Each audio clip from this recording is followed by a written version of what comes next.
Okay, we are now recording. So I'll hand things over to group 542P, the 7 p.m. designs. Thank you, Dr. Trom. So good afternoon, everyone. Thank you all for showing up and for being here. We are 7 p.m. designs, 542P group, and we'll be talking about our shaker table, the Shakinator today. Next slide, please. So just an overview we'll be talking about. So an overview of our product and the motivations behind why we did what we did, the evolution of design from the house of quality to the built prototype, an overview of our full assembly, our different subsystems, and what makes our design unique and stand out.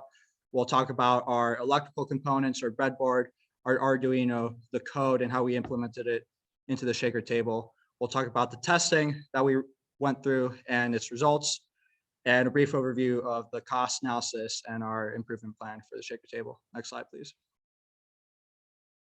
So as you know, this is a vibrating shaker table for a microbioreactor.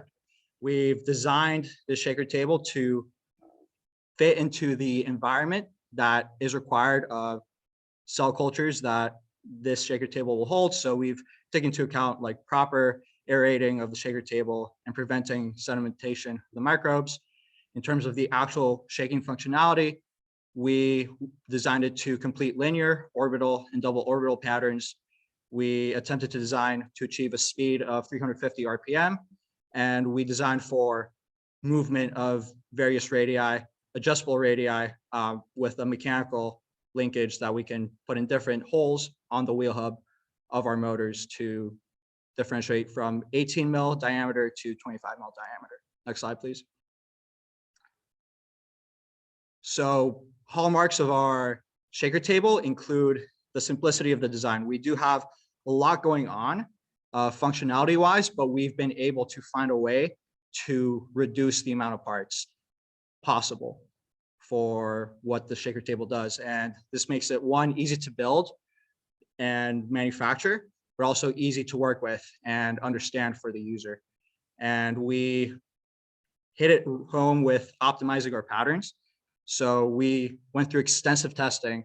As you can see on the pictures here, we did a lot of pen testing. We just stuck papers in our shaker table and taped the pen to the shaker table to draw the patterns out as the shaker table is running the patterns.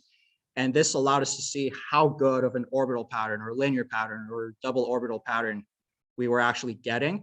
And this allowed us to modify our code and our table itself to get the most precise patterns possible. Next slide. So I will be discussing the evolution of the overall design. I'll talk about where we started and where we finished. Christian, can you mute your? Thank you. So the evolution of our overall design, where we started and where we are today. We started by looking at various designs for the shaker table, and this one happened to be the independent study that we chose. And some of the aspects of the independent study as like jumping off point for our design. It has 2 axes of control with the 2 motors that can be seen in the picture. And it has a belt system. So those are belts that the motors are spinning in order to achieve movement in that center square there. And so our first iteration of our design is that middle image that you see. We liked the 2 axes of control. So as you can see, we included 2 motors there. But instead of a belt system, because we knew that we were going to run into an issue of tension and keeping those belts taut, we decided on a carriage and rail system. So that top plate that you see that's see-through, that's actually attached to carriages and it's moving on rails. And you'll notice that everything is raised up because we were under the impression that the ODFI was actually a bigger thing than it was. So everything was raised up. Well, we were later informed that the ODFI is a lot thinner. And we also realized that the ODFI could shake with the table. It did not need to remain stationary as the table itself shook. So that led into our final design here, where there's 2 axes of control still with the 2 motors, and there's a rail and carriage system, but we were able to decrease how many rails and carriages we wanted because we could put it right in the center. So there's 3 rails and 3 carriages, which eliminates a lot of the rails and carriages that we had previously. And so there's 2 plates here. You can see the gray plate and the purple plate. The gray plate is what we call our ODFI plate, and that's where the ODFI sits during the patterns. And the purple plate is the top plate where the samples sit. Another thing to note is that we've raised up the base plate. So we included 4 little legs in each of the corners. That way the motors could fit down underneath the base plate and everything could sit on top. That way it looks a lot cleaner. Next slide, please. So we'll take a closer look at our mounting method. The first image that you see on your left, that is acrylic with acrylic L brackets. This was our first design because we thought that the ODFI needed to shine through. And so everything needed to be clear. And we also needed to keep the samples from shaking too much. We liked this, but we figured with manufacturing issues that may arise, we changed it to aluminum, and so that the ODFI did not have anything interfering. Because when we moved to the aluminum, which is our middle image here, we just cut a hole with a little lip. We still had those L brackets, but there's a little lip now. That way it's a perfect hole. That way the ODFI can shine through without any interference. And then finally, we realized that if we were to go rapid shaking, that there would be uncontrolled vibrations because there's no downward force on it to hold it to that lip. So we decided to include microscope slide clips to provide easy engagement and disengagement with the well plates and the tube racks for our samples. Next slide, please. So finally, we have our full assembly and some of the components of our full assembly. We have 2 NEMA 17 motors for the actuation. We have Hall effect sensors and magnets for the homing. We have an Arduino Mega to run everything.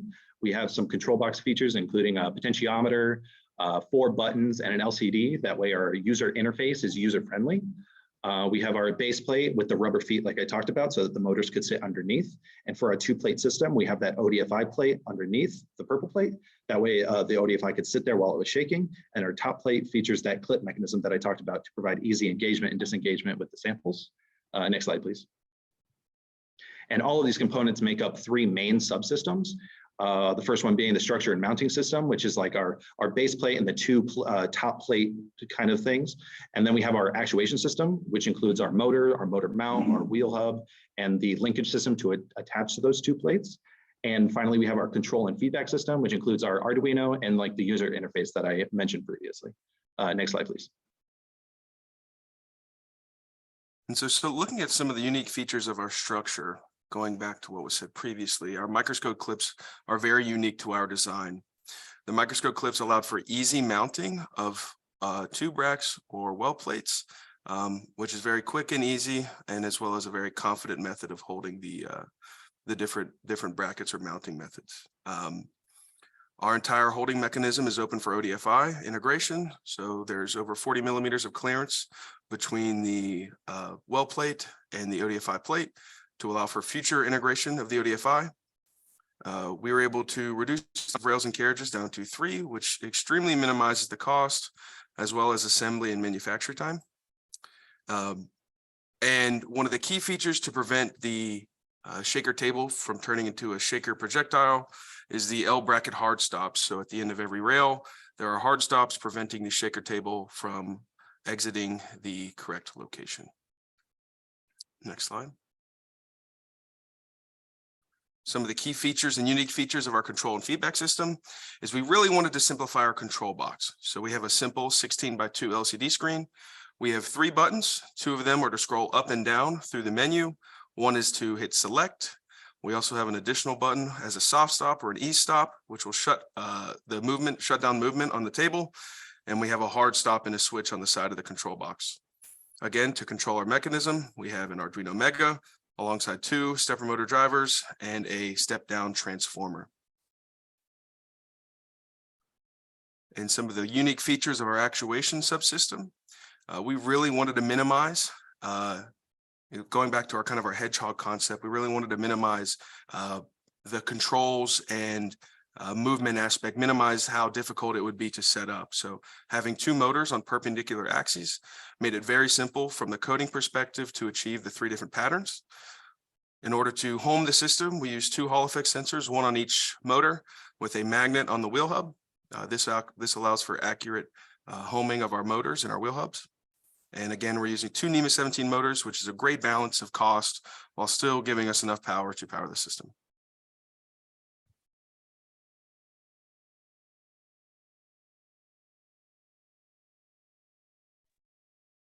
Right, so here's a complete list of the Shakenator's electrical components. The step-down converter powers the Arduino Mega, which eliminates any need for a computer to be hooked up. during any actuation. Next slide, please. So there's three main code subsystems, which are the homing procedure, user interface, and pattern actuation. The homing procedure requires feedback from the Hall effect sensors that are mounted on each motor mount. Since the Hall effect sensors are latching, the magnets need to turn the sensor on and off before the homing completes. The user interface functions through three buttons, a potentiometer, and an LCD. The user interface is composed of three screens that is shown on the LCD, which provide options of pattern, RPM, and radius. The user scrolls to the options using two buttons and makes the selection with the third button.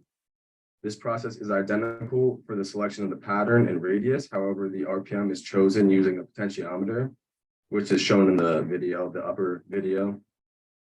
Once the selections are made, the position of the wheel hubs are initialized depending on the pattern and radius before the movement begins for each pattern. Each pattern is achieved depending on the direction the stepper motors are moving and or the step degree that is continuously looping. The process can be reset through the black selection button or stopped through the red soft stop button. Next slide, please. So this is the homing procedure. Next slide, please.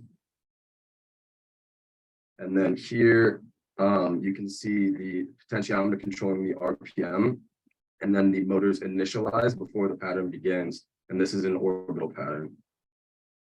Next slide, please.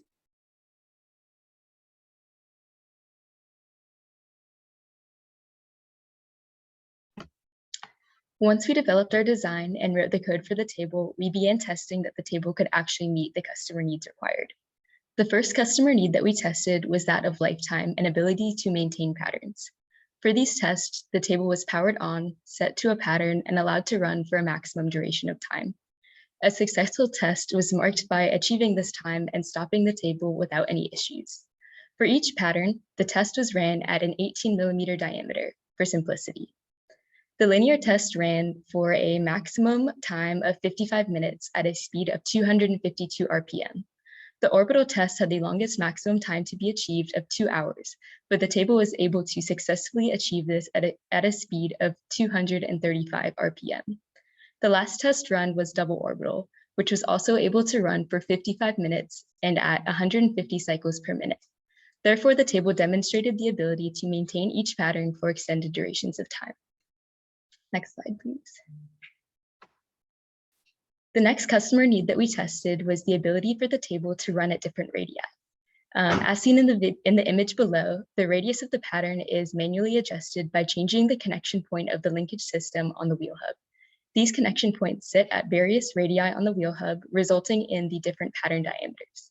Changing the radii requires a different homing code for each of the three selected, so the user of the table is asked to select which radii is being run so the correct homing is used, and this is done with the buttons on the control box as well.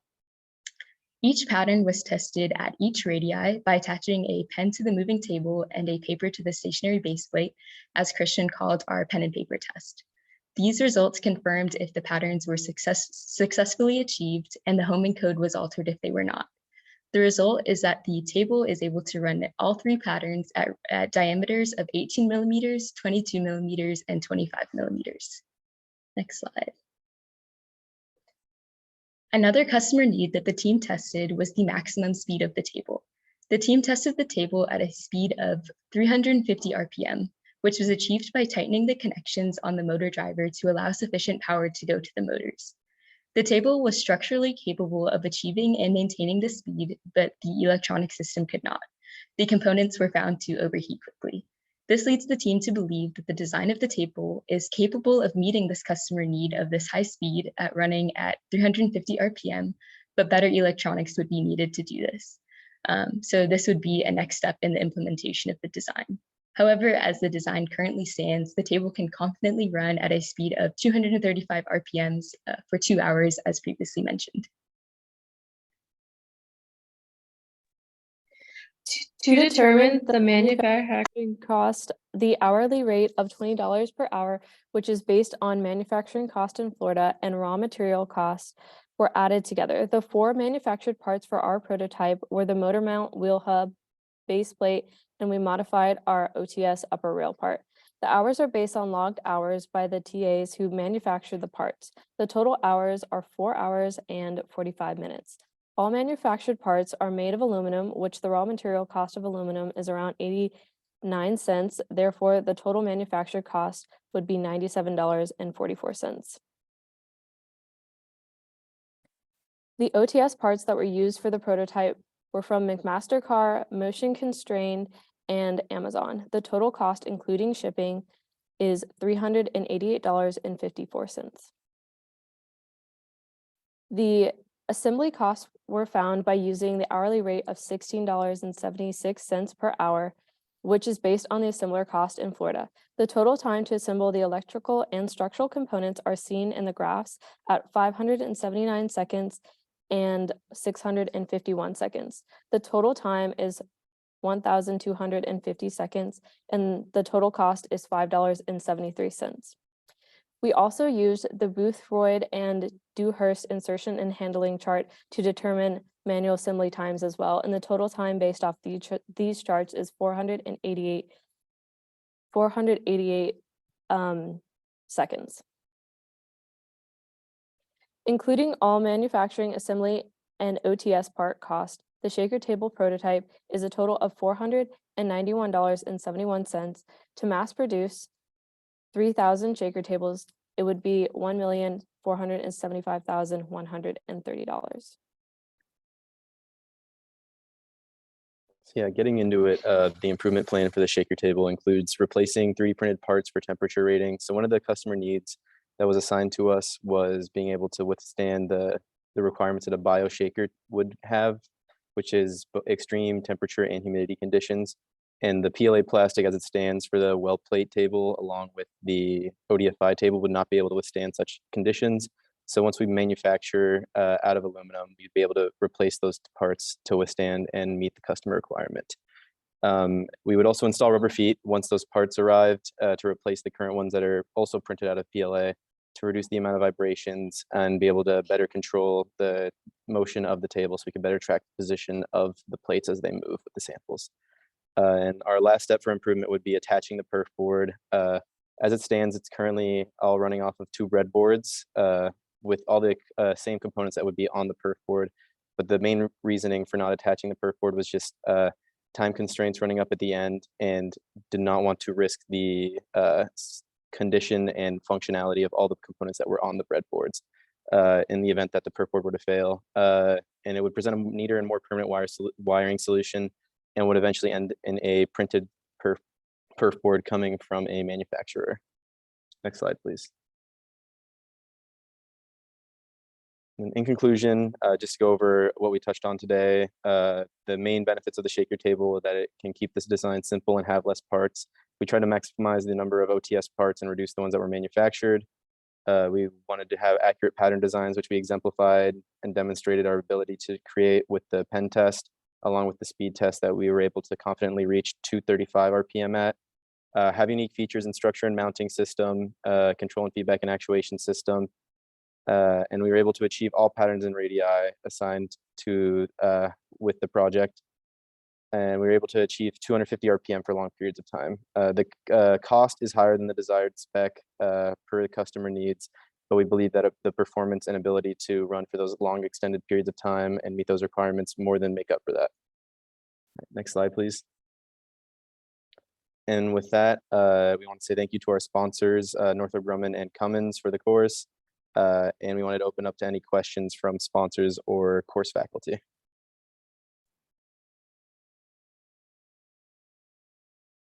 All right. Thanks, guys, for your presentation.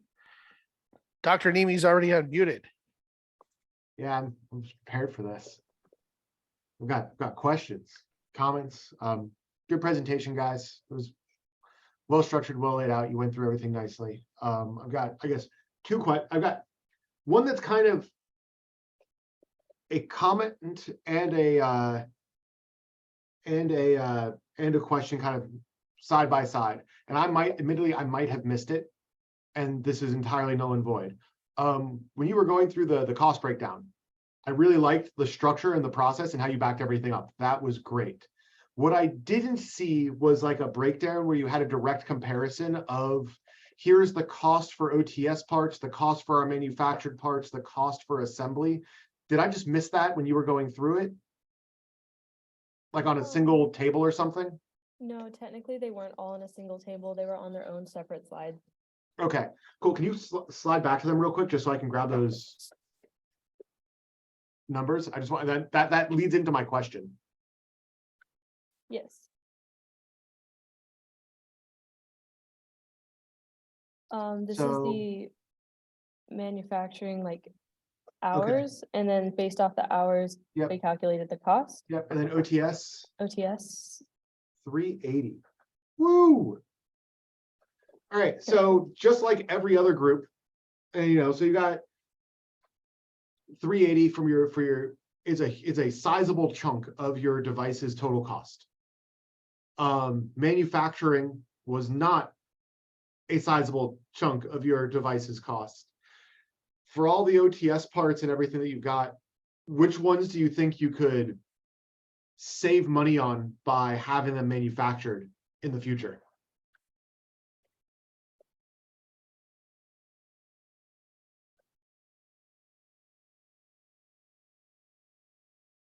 So I guess one of our major costs was the rails and carriages. My concern with to manufacture your own rails, I would see that in like a mass manufacturing. If I'm building one of them, I think I would purchase them OTS. But if you were mass manufacturing shaker tables, it would make sense if you possibly were manufacturing your own rails. But that was $150, $200 was just in those 3 rails and carriages. So I could see buying the ball bearings and making your own carriage, getting the extrusion or producing your own rails. And it doesn't even have to be the way that we did them, right? You could do a carriage and rail in a different way. They don't have to be identical. But I think that could be the way we moved our system could be investigated to reduce the cost, whether it be an entirely different way of movement back and forth. Just those were our major costs. I think we should try to try to get those down. Almost half of your OTS costs came from those components alone. At least a third. At least a third. So that means there's another 2/3. Are there any other parts that you can think of? Because like the carriages and rails, you're absolutely right. It doesn't make much sense to go and manufacture those, especially you have to also think the tolerance on those parts, and they're hardened steel. Like there's a lot of stuff that goes into those rails. So is there anything else that we can think of? I mean, I guess for the rubber feet, for our prototype, we ended up using 3D printed feet. So I don't see why we couldn't design an aluminum version of that to manufacture in lab rather than buying that. I don't remember the cost of that part off the top of my head, OTS, but that's just the one thing that comes to my mind right now. So Okay. All right. That was first question. Second question is going to make Dr. Traum really happy. Talked about overheating. A lot of groups have had a problem with overheating. How hot were things getting? Like how hot was too hot? Where like We obviously didn't measure the heat, but the components definitely got hot enough that it was uncomfortable to touch them. You'd like stick your finger on it for a few seconds and you couldn't leave it on for any longer than that. So some things that we did to kind of rectify this while we were doing our endurance testing, we did add heat sinks to the motor drivers. And then while we were doing like the 2-hour test, we did implement like a fan that we had found in one of the drawers. So this could be implemented into the final design as well to allow it to run at those long times and fast speeds. great. So what's another way as an engineer that you can figure out how hot something is instead of measuring it? Raise your hand. Calculating it. Raise your hand if you've taken thermo. All right. So this is where the roast comes. It would have been nice to see some of those calculations for how hot it was getting. You know, and I've made this comment. I think you are not the first ones that I have made this comment to, especially when it comes to the heat transfer side of things, which is why I said it's going to make Dr. Traum happy, is because he loves thermo and heat transfer. And he would have loved to have helped you guys work your way through this problem with the math. You know, to try and figure out how hot were they getting, how much are those heat sinks doing? How much are they dissipating? How much heat is being dissipated by the fan? Those are all things that it would have been good to see.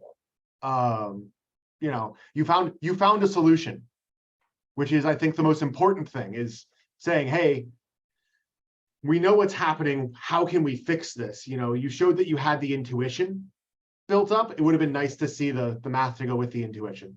The other side of things. That's the only roast I have. So yeah, we did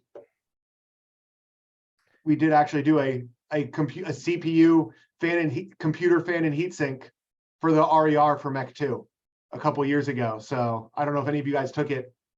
It would have been a really long time ago for you to have taken Mech 2 and then be going into Mech 3.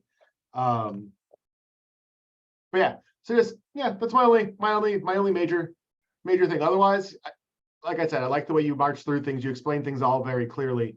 It was well structured. I like math. I like when engineering students talk about math. So, I hate math, but I like when math is used for engineering purposes. So, yeah, I'll let Alex and Dr. Traum have at it now.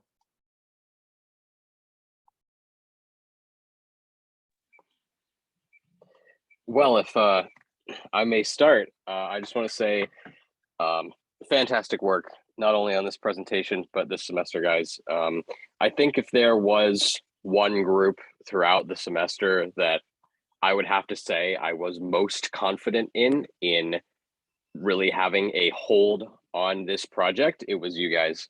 I think that just the management of resources, may it be time, availability, work ethic, I think I saw you guys in the lab most often. Not by much, but I definitely saw you guys a lot. Not to, talk bad about any of the other groups. They, of course, worked very hard and everyone got their shakers running. But in addition to that, I'm going to ask a question that's been floating around across the presentations. And this is not a trick question. This is a genuine question. After going through the design process of the shaker and then actually manufacturing it and seeing it work in real life, and then looking around the lab at some of the other designs that were developed by the other students, if you were to do this project again, do you believe that the design that you have come up with on this attempt is the most optimal design to meet all of the customer requirements while also being one of the most sustainable, or say least likely to need maintenance or smoothest, the list goes on. Do you believe that this is the most optimal design for this project? Can I ask a question about that? Do you mean in comparison to other groups, or even like other, like future iterations or things we could change about ours that aren't even referenced to other groups? Like, it doesn't have to be a comparison thing, or just in general? Yeah, this question is more of a comparison thing, and just looking at some of the other design choices, because of course there are going to be things that would be updated and refined if you were to approach this project with this same design intent. But we're talking more when you compare this design to something with belts or something that uses a Core XY or some cranks. So I think we have a great design. I think our ability to hit the 3 patterns, I think that's a very base core of this entire project, was to hit all 3 patterns. And we hit all 3 patterns like very confidently. I think we could walk in tomorrow, set up the shaker table and hit all 3 patterns. So I think from that respect, I'm not sure how many other groups are as confident as we are in our shaker table as a functional. The one thing I think comparatively that we could have improved on, or if I go back and do it differently, is having the motors under the table. Right now, I don't know if we'd look like a shaker table really. Looking at the one that came into lab, it has a beautiful platform on top and it looks very clean. And, we could put a box around the entire thing and make it look like a shaker table. But the other groups that had motors tucked away or under. And we discussed this at one point, you know, we could have done it differently, but I think if we could get the motors under, I remember the one group specifically having the motors under, makes it really look like a shaker table. They could have easily just put some kind of mount around the outside of it and it would just look just identical to a shaker table. So I think that was our only downfall, was having our motors on the outside. It just doesn't look exactly like a shaker table. It hits all functionalities, it hits the customer needs, but it just doesn't entirely look like a shaker table. Sure, I understand that. And I was trying to more get at less of that and more of like the general actual mechanics of the system, like compared to something, let's directly compare it to like a belt driven system. I'll go and I'll reframe Alex's question.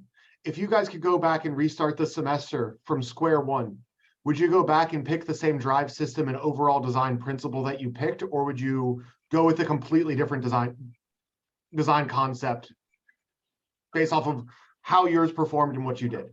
Definitely would stick with the system that we had, without a doubt. I think we the kids in the group, so we're talking to them, of course. And the belt system, they had a lot of issues with tensions, hitting the patterns that they wanted. The groups that had the moving the motor and then doing a circle, and they weren't exactly able to hit exactly the patterns. So I think our mechanical linkages, the way we set everything up, the X and the Y axis, the way we set up the motors, I think was really ideal, really simplified the controls problem that we dealt with. I think the way we set this up in principle, the linkages, the two motors, the carriages under, I definitely would have stayed with that exact system. I think the one thing I would change is try to figure out a solution to get the motors under the table, is the one solution I would try to look at. Awesome, thanks. Yeah, thanks for helping rephrase the question. It's crazy. I've asked it 5 times and still can't get it right. Yeah, no, sometimes you just got to say words different. I'm good at that. Happy I could be of assistance.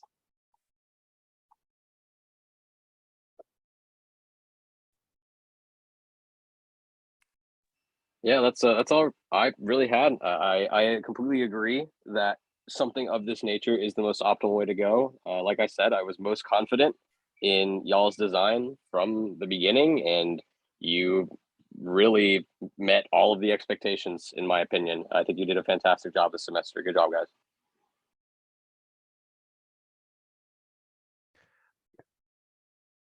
Dr. Tron, did you have a question? Sure. So we've seen, I don't actually know that it was in the customer needs statement. So this goes back to the Cano model that we teach in MEC 2 and what's performance need versus an attractive need. But we've had a couple of groups that have basically automated their ability to change the diameter. So some of them have even automated it so that you can do it while the shaker table is shaking. So you guys can do that, right? But you have to stop the shaker table and kind of pull it apart mechanically and put it back together to access those different holes in the cogs on your stepper motors. So in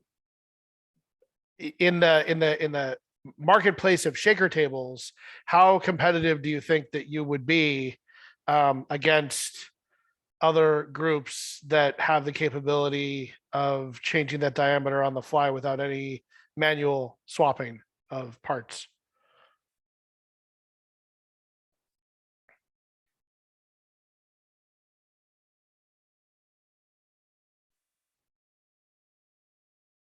So I definitely understand that concern. I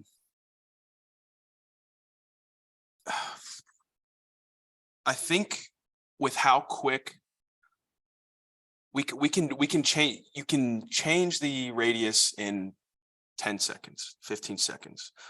So it's not like a very intensive operation. It's very easily accessible how we have our motor set out.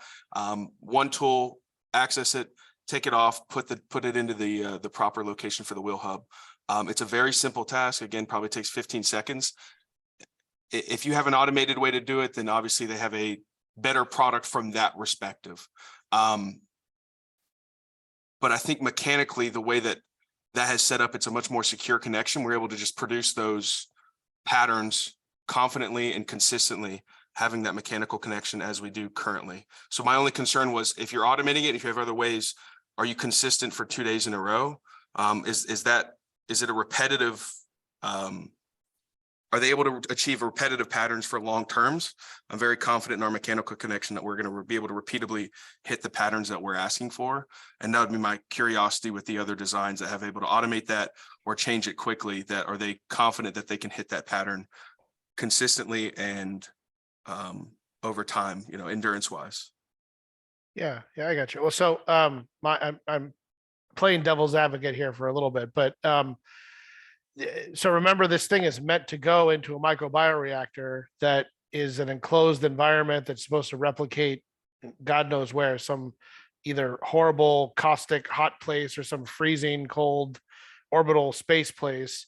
And so the team that can basically automatically remotely change their diameter, the user doesn't have to crack open the microbioreactor and let all the environment out. So maybe there's an advantage there, but I guess let me maybe rephrase the question a little bit. Did you guys, so based on what you just said to me, did you guys think about the possibility of an automatic, and again, this wasn't a customer need, it's an attractive need, but did you think about an automatic adjustment system and reject that as a possibility and just say to yourself, it's not that important, and so we're not going to worry about that? Or I guess, are we thinking about it just now since I'm bringing it up? So I think going back to our hedgehog concept, our basis was to reduce OTS or reduce parts overall, minimize, reduce cost. I think that was our goal, was just to make this as simple as possible while still executing the customer needs. So the customer needs saying, yes, we can have an adjustable radius. This is an adjustable radius solution. So I think it was definitely talked about. I just think we knew it was going to be a lot of time and effort to be able to explore something that we're not sure if we're even able to achieve. So I think we just sided with, this is a solution that produces adjustable radiuses. Automating it is going to increase our costs, as well as increasing assembly time, manufacturing time, and other aspects. So I think we sided with hitting a customer need that we were confident with hitting consistently. I guess we were confident that we were meeting the customer need. And I think we didn't explore it further after kind of those conversations. Yeah.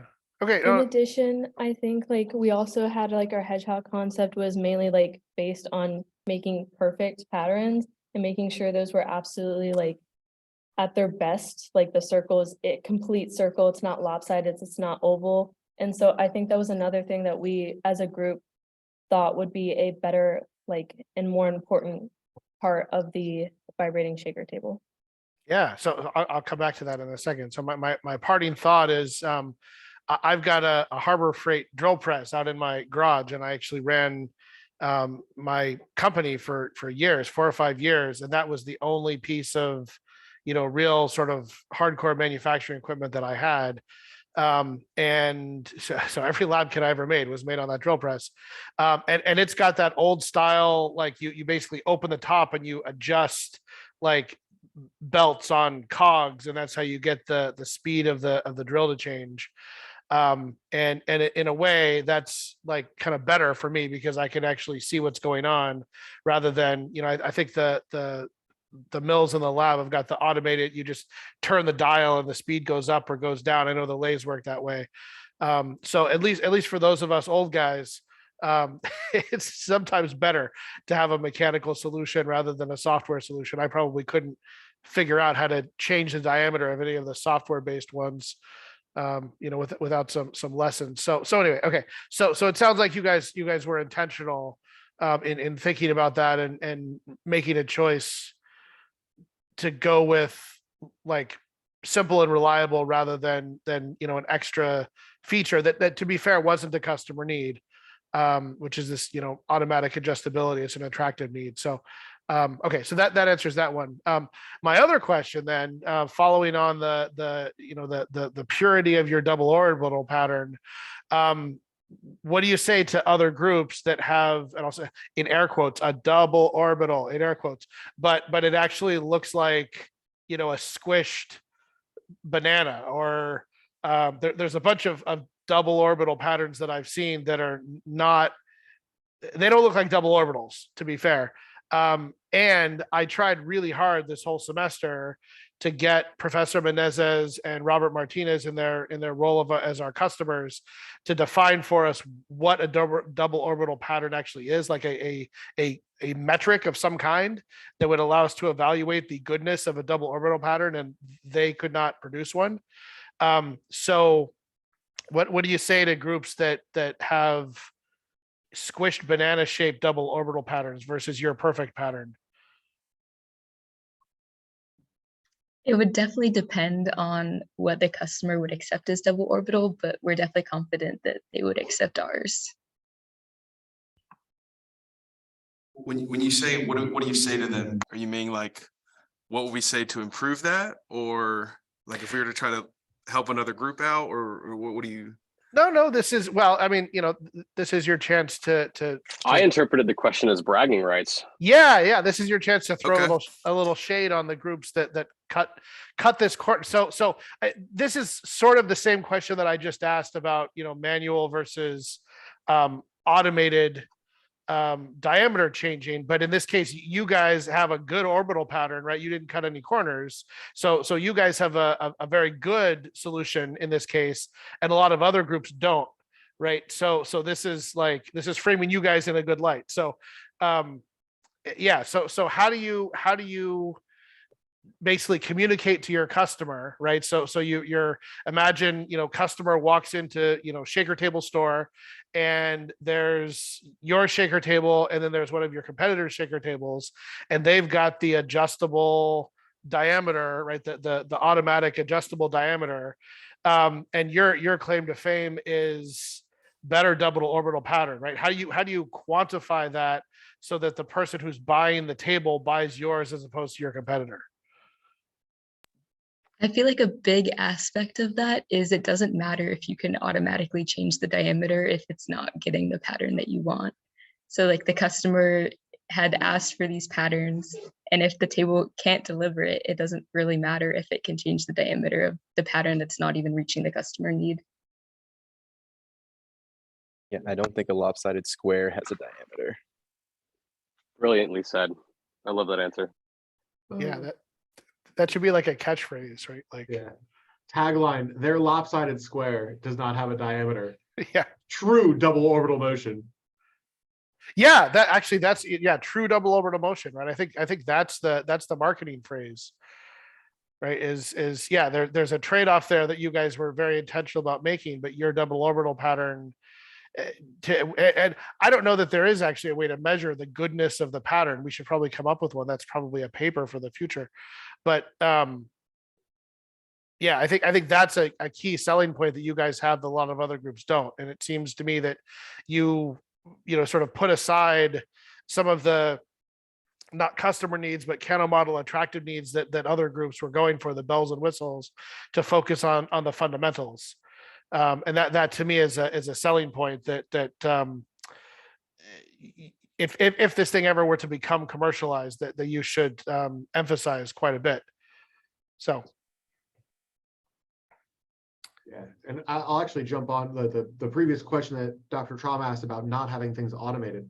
I'll jump on and be the devil's advocate to his devil's advocate here and say, when you're setting this thing up to run an experiment, you're going to be running it for 2 weeks continuously, and then you're going to be changing the experiments. You're already going to be opening it up and losing your environment. So as long as you can get it set for an experiment, now the ones that are adjustable when running now open up other things you could do during an experiment. Potentially, so they open up the design space or the design of experiment space, but I don't know, for just running an experiment, keep it stupid simple. So yeah. Okay. Congrats, guys. Great job. Way to go.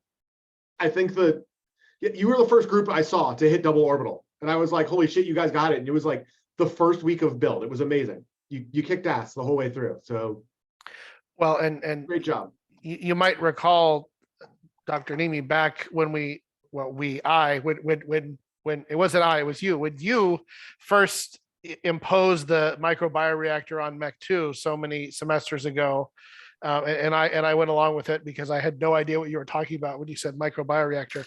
There were a number of groups in that initial cohort that basically said that it was impossible to achieve linear orbital and double orbital patterns all on one device. And at least in the first semester, we had a couple of groups that had like different shaker tables that did different like configurations.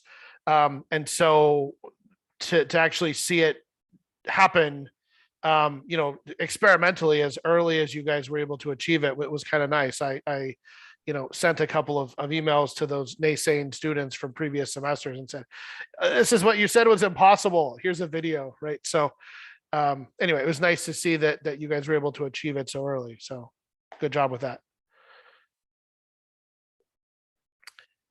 And I think with that, we're at the end of the session, right? In fact, we're a couple minutes over, so should probably wrap it up there. I could give my sort of parting congratulations, depending on who you ask. It's either MEC 2 or MEC 3 is now considered the final boss of the mechanical and aerospace engineering curriculum. So you guys have survived both final bosses, those of you who are mechanical students.